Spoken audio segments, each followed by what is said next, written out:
오늘 주님께서 우리에게 주신 말씀은 사무엘상 13장 8절로 15절 말씀입니다.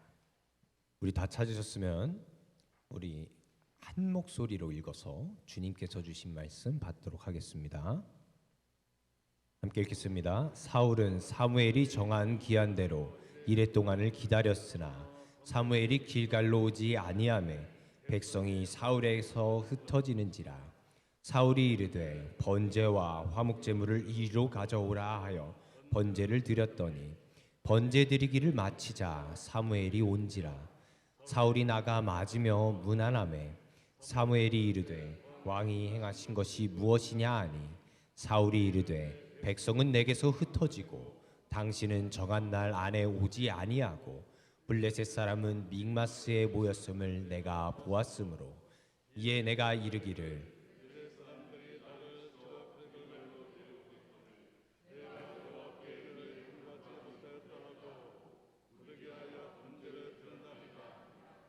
사무엘이 사울에게 이르되 왕이 망령되이 행하였도다.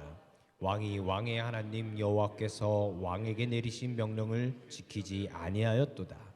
그리하였더라면 여호와께서 이스라엘 위에 왕의 나라를 영원히 세우셨을 것이거늘 지금은 왕의 나라가 길지 못할 것이라. 여호와께서 왕에게 명령하신 바를 왕이 지키지 아니하였으므로 여호와께서 그의 마음에 맞는 사람을 구하여 여호와께서 그를 그의 백성의 지도자로 삼으셨느니라 하고 사무엘이 일어나 길갈에서 떠나 베냐민 기브아로 올라가니라. 600명 가량이라. 아멘. 샬롬. 오늘 오신 여러분을 주님의 이름으로 환영하고 축복합니다. 여러분들 삶 가운데 주님께서 주시는 평안과 기쁨이 가득 넘치기를 소망합니다. 옆 사람과 뒷 사람과 한 분 더 인사하실래요? 그러면 샬롬. 네. 저는 여러분들이 이렇게 인사할 때요, 참 정말로 기뻐 보입니다. 근데 이 기쁨이 항상 여러분들 삶 가운데 가득 넘쳤으면 합니다. 정말 그러기를 축복합니다. 우리 새광명교회에서 들어올 때나 나갈 때나 우리 교회 공동체 안에서나 이 기쁨, 이 표정이 항상 가득 넘치기를 소망하고 축복합니다. 여러분들이 지금 이렇게 기쁨을 누리는 하나님의 자녀로서 살아가는 데 있어서 하나님의 인도하심 가운데 살아가는 우리가 인생에 있어서 형통하게 살고 계시다고 그렇게 고백하실 수 있으십니까? 감사합니다. 저도 자신 있게 고백할 수 없습니다. 내가 원하는 물질들, 내가 원하는 일들이 내가 원하는 때에 딱딱 맞아 떨어지고 채워지고 아무런 걱정 근심 없이 잘 살고 있다고 자부할 수가 없죠. 내가 원하는 것이 내가 원하는 때에 이루어지면 얼마나 좋을까요? 저희 그 하임이가 사진 한 번만 띄워봐 주시겠습니까? 작년에 성탄절 선물로 이걸 받았습니다. 이게 지금 조금 그래픽이 뭐야 나오네? 재밌었는데요. 예, 제대로 나오죠. 이 장난감 집을 받았어요. 이게 인형의 집 같은 건데요. 요즘 장난감들이 얼마나 수확하냐면요. 저 장난감 하나로, 저 인형의 집 하나로 끝나는 것이 아닙니다. 저기 보면은 창문이 몇 개가 있어요? 창문이 6개가 있죠. 저 인형의 집 하나에 방으로 된 장난감이 또 6개가 따로 팔아요. 지금 저희 하이미는 저 방 중에 3개를 가지고 있습니다. 나머지 3개를 기다리고 있어요. 그래서 성탄절 날 선물로 받았으니까 하이미가 또 부모님 말씀 잘 듣고 착하게 지내다 보면은 나머지 3개도 이제 선물로 받을 수 있다라고 약속을 했죠. 근데 하이미가 자기 나름대로 건강하고 착하게 하루를 보냈을 때 도대체 언제 생기는 거냐고 저희에게 항상 반문합니다. 근데 저희는 다 계획을 갖고 있잖아요. 이제 곧 있으면 5월 달이 다가오고 어련히 알아서 주지 않을까. 그래서 저희 부부는 항상 하임이에게 이렇게 이야기를 합니다. 아직 때가 안 됐어. 모든 일에 다 때가 있죠. 내가 원하는 것이 있어서 내가 원하는 걸 내가 이 정도 했으면 내가 이 타이밍에는 받을 법도 한데 그때 나에게 주어지지가 않는 것이 인생이죠. 벌써 5살짜리 인생이 그거를 배우고 있습니다. 근데 우리들 인생도 마찬가지잖아요. 원하는 것이 원하는 데에 딱딱 주어지지 않죠. 왜냐하면 다 때가 있기 때문입니다. 그것이 가장 적합할 때. 오늘 말씀에서는 이스라엘의 왕으로서 통치를 시작한 사울에 대한 이야기가 나오게 돼요. 사무엘은 하나님의 말씀을 따라서 사울에게 기름을 붓고 이스라엘의 초대 왕으로서 세웁니다. 하나님은 사울을 선택하셨고 백성들이 원해서 세운, 누가 봐도 전쟁에 있어서 선봉장에 세우면 믿음직하다. 저 사람이 앞에 서면은 우리도 함께 싸울 맛이 나겠다 싶은 사람으로 선택하여서 세운 사람이 바로 사울이었죠. 결국 사울이 사실은 이 백성들을 위한 백성들의 왕이었지만 사실 이스라엘이라고 하는 민족에 있어서 특징적으로 하나님의 통치를 대신 수행해야 할, 하나님의 명령에 절대적으로 순종해야 할 백성들의 대표가 된 것이지 백성을 내 마음대로 이끄는 사람이 된 것은 원래는 아니었다라는 거죠. 그것을 우리는 잘 알 수 있잖아요. 그러나 사울은 하나님의 명령을, 우리가 잘 알다시피 하나님의 명령을 듣고 따르는 일에 결국에 여러 번 실패를 합니다. 오늘은 그 실패한 과정 중에 하나를 볼 건데요. 사울이 이스라엘을 통치한 지 오랜 시간이 지나지 않아서 집권한 그 초창기에 자신의 통치권을 공고히 하기 위해서 블레셋과 전쟁을 일으킵니다. 13장 1절로 4절 말씀 우리 함께 읽어보겠습니다. 사울이 왕이 될 때에 40세라.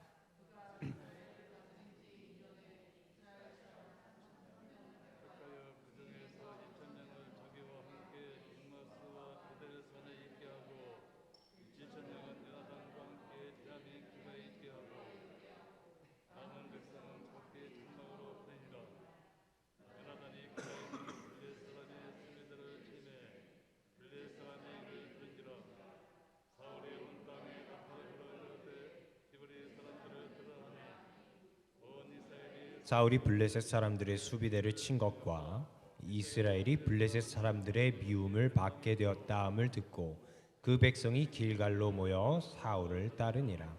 아멘.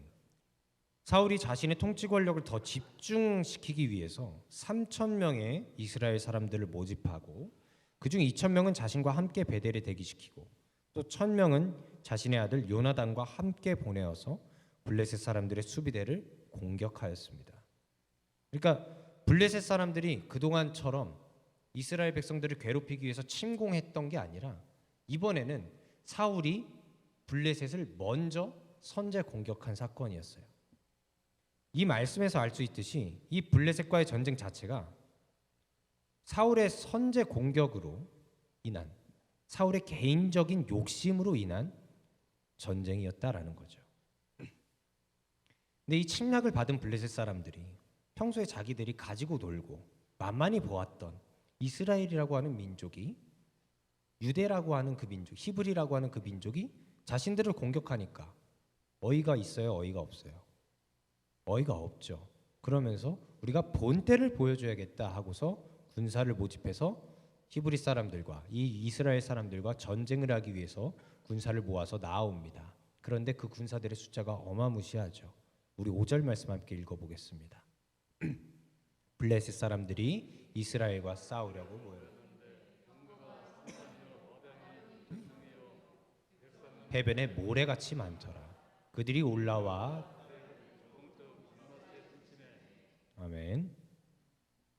블레셋이 강력한 군대 앞에서 이 이스라엘 군대들은 사기가 뚝뚝 떨어집니다. 이 당시의 역사학자들이 이 성경의 말씀을 연구하여서 이르기를, 말씀에서 등장하는 이 마병이라고 하면 말을 탄 병사들을 이야기하는 거예요. 그냥 말 그대로. 근데 이 말을 탄 병사들의 숫자보다 말씀에서 등장하는 이 병거 있죠. 병거의 숫자가 많을 수는 없다라고 이야기를 해요. 왜냐하면 병거 사진 한 번을 보여주시겠어요? 병거라는 것 자체가 이렇게 말 두 마리가 끌는 마차예요. 말 두 마리에 사람 둘이 올라탄단 말이죠. 어른들은 아실 겁니다. 배너라는 영화 아시죠? 그 배너 보면은 이 마차 타고서 막 시합하잖아요. 내가 아는 것도 신기하죠. 제가 아는 것도 신기하죠. 근데 이 한 사람은 말을 조종을 하고 한 사람은 거기서 창을 던지거나 해서 싸우는 게 이 병거라고 하는, 그 당시에 거의 전차와 같은 이런 굉장히 강력한 무기인데, 이 무기가 3만이나 있을 수가 없었다라고 해요. 근데 이 말씀을 기록한 사람이 병거가 3만이고 마병이 6천이다라고 표현을 했던 것은 그만큼 그 당시 상황을 과장되게 묘사해서 그 당시가 엄청나게 급박한 상황이었음을 표현하기 위해서 그렇게 기록한 것일 것이다 라고 주석학자들이 이야기를 하더라고요. 어쨌든 블레셋 사람들이 모은 병사들의 숫자로 보나 그 무기의 규모로 보나 지금 이스라엘 사람들이 모아놓은, 이 사울이 모아놓은 3천 명의 사람들과 전쟁을 한다라고 보았을 때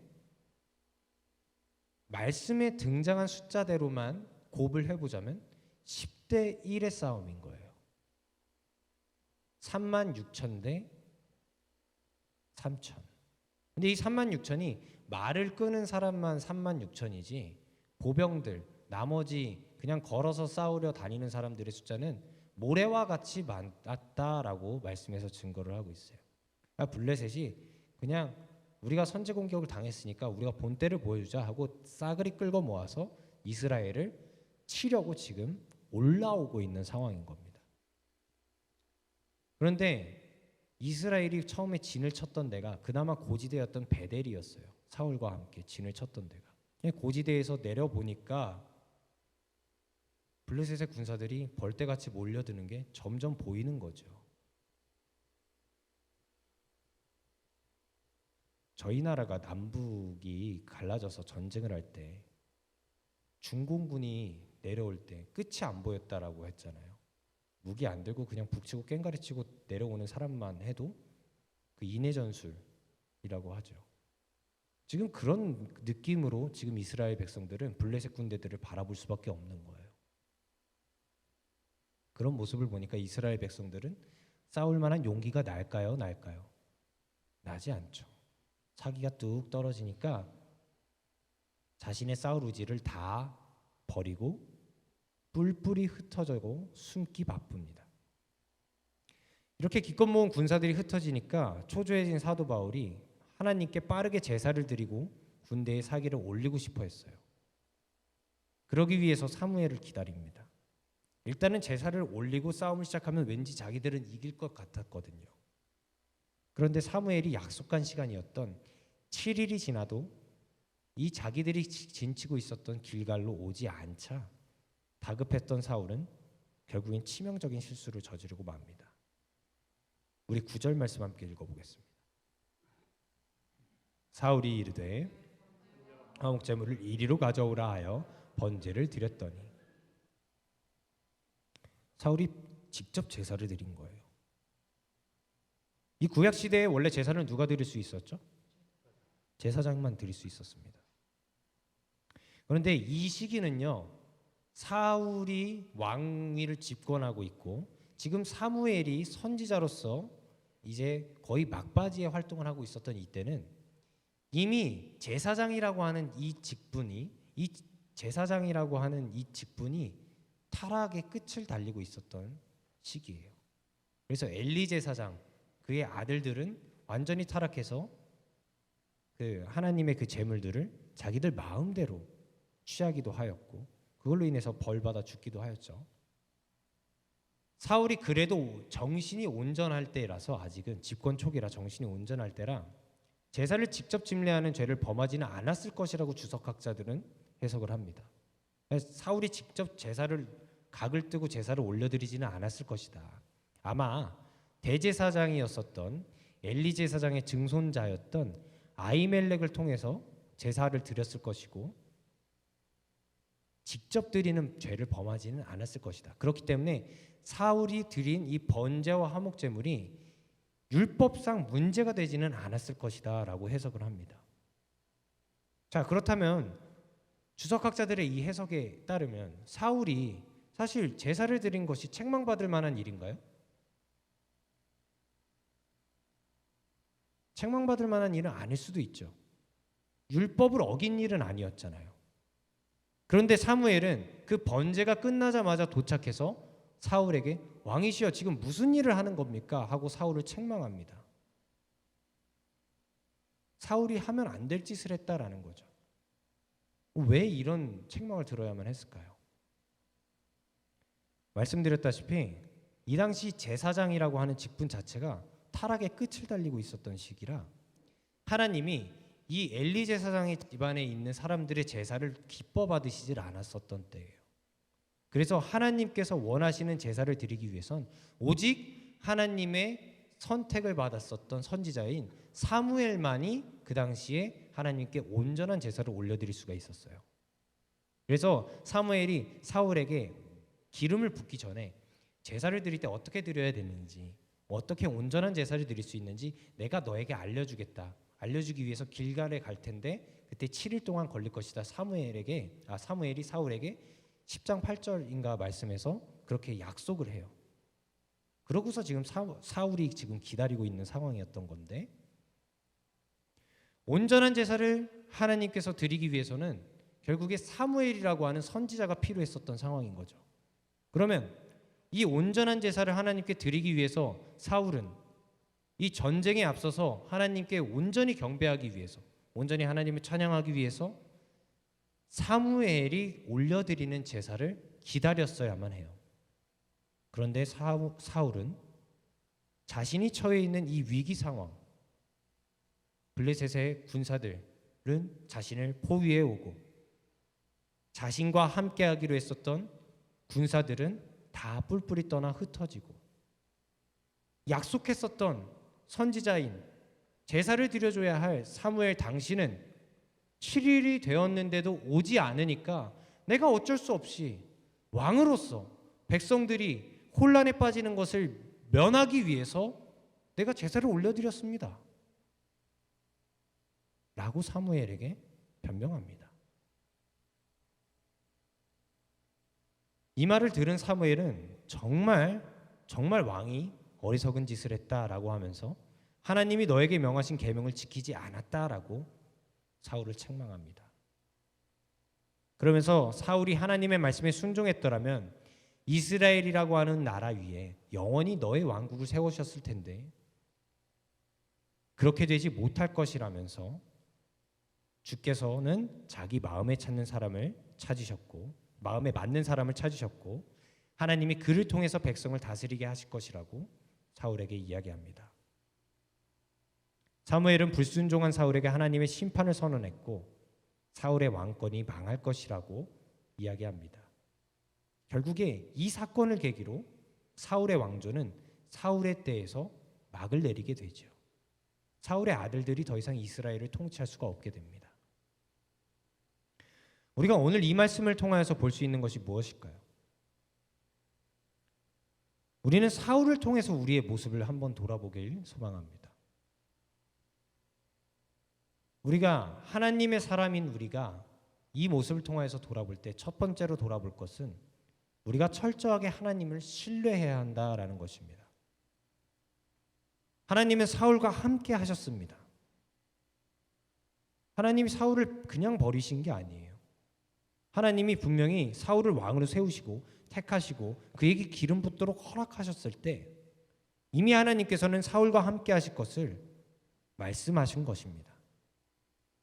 비록 사울이 현재 자신의 욕심 때문에 어리석은 전쟁을 일으켰고 또 어리석은 일을 행하고 있지만 어려운 상황에 처해 있지만 결국 하나님은 그 어려운 상황에 처해 있는 그 사울을 버리지 않으셨을 것이고 그 사울과 함께하는 이스라엘 백성들을 버리지 않으셨을 것입니다. 결국 하나님께서는 그들과 함께 하셔서 당신의 백성인 이스라엘을 도우셨을 하나님이십니다.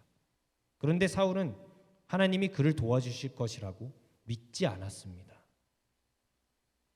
그의 믿음 없는 모습을 우리는 사울의 행동을 통해서 알 수 있죠. 그는 이 문제의 상황을 자신이 스스로 해결을 하려고 했습니다.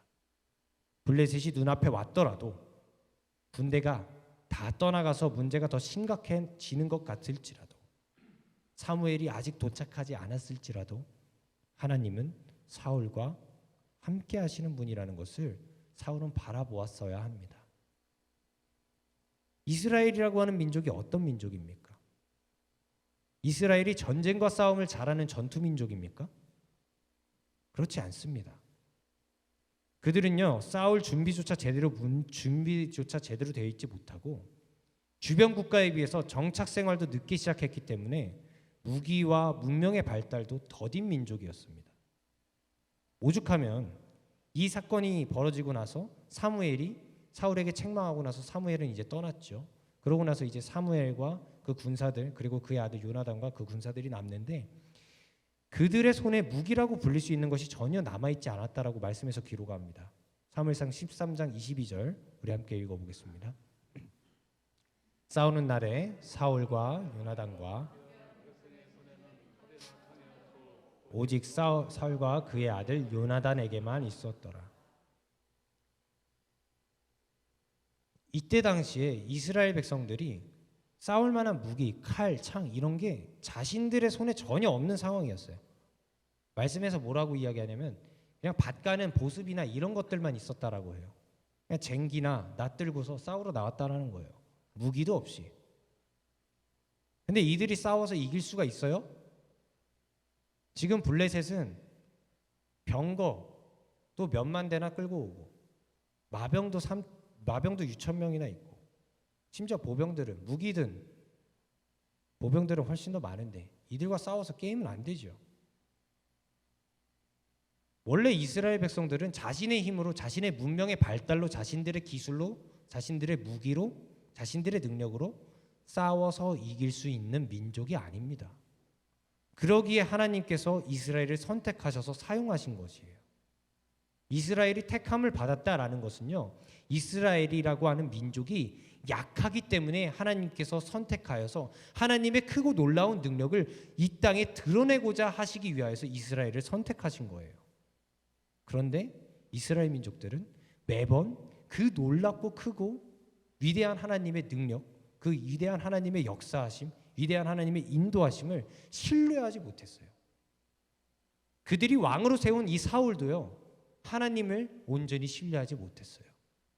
지금 사실 자신들의 곁에 있는 이 3천 명, 이제 남아있는 사람이 나중에 말씀에서 600명밖에 없었다라고 이야기를 하거든요. 이 사람들이 무기조차 제대로 되지 않고 싸우겠다라고 그래도 남아있는데 이들이 승리할 수 있는 방법은 오직 하나님을 온전히 신뢰하고 하나님을 의지하는 것밖에 없습니다. 그런데 이들은 하나님을 의지하고 신뢰하지 않았어요. 자신들의 능력, 자신들의 생각, 이 문제를 어떻게 하면 나의 힘으로 해결할 수 있을까 생각하기 급급했죠. 그래서 사울이 사무엘을 채 기다리지 못하고 자신이 제사를 올려드린 겁니다. 사랑하는 성도 여러분, 우리들이 눈앞에 문제가 있다라고 할 때 그 문제보다 크신 하나님, 우리를 승리로 이끄실 하나님을 철저하게 신뢰하는 저와 여러분들이 되기를 간절히 소망합니다. 우리의 경험이 말해주고 역사적 증거들이 말해주고 성경의 말씀들이 말해주고 있는 여호와 하나님의 그 신실하심, 그리고 그 신실하신 하나님만을 신뢰하며 나아가는 저와 여러분들이 다 되기를 주님의 이름으로 축원합니다.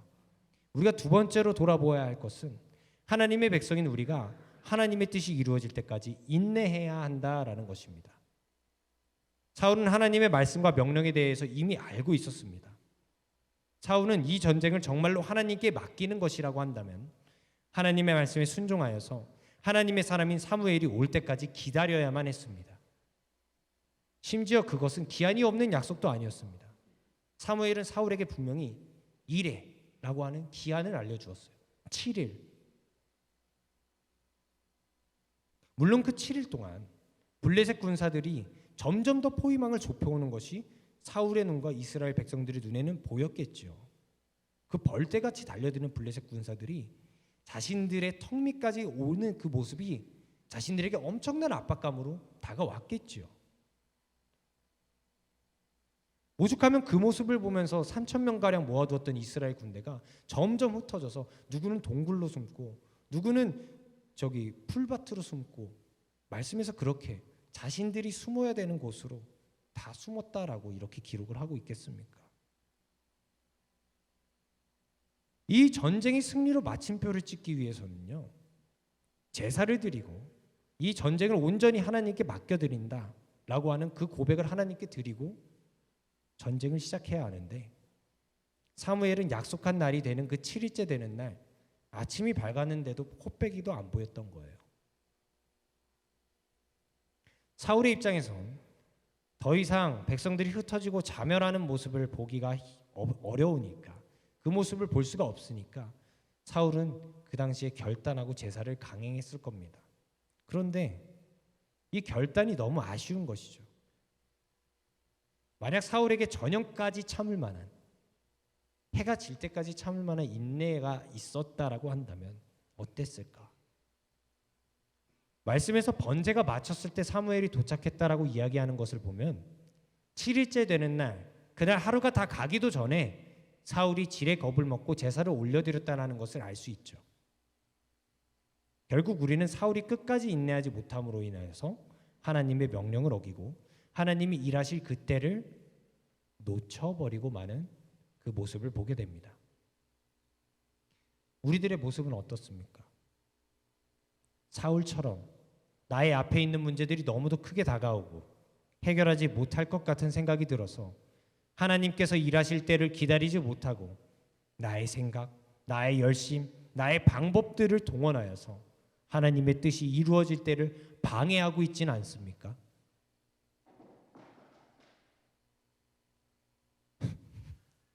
졸았어요? 거의 다 끝났어요.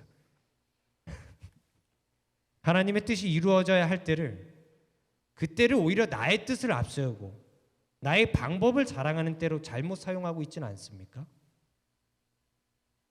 사랑하는 성도 여러분, 우리들이 하나님의 말씀을 믿는 자들이라면, 신실하신 하나님을 정말로 신뢰하는 자들이라면 하나님의 뜻이 이루어지는 그때를 우리가 인내함으로, 소망함으로, 믿음으로 견딜 수 있는 인내의 열매를 맺는 저와 여러분들의 삶이 되기를 소망합니다.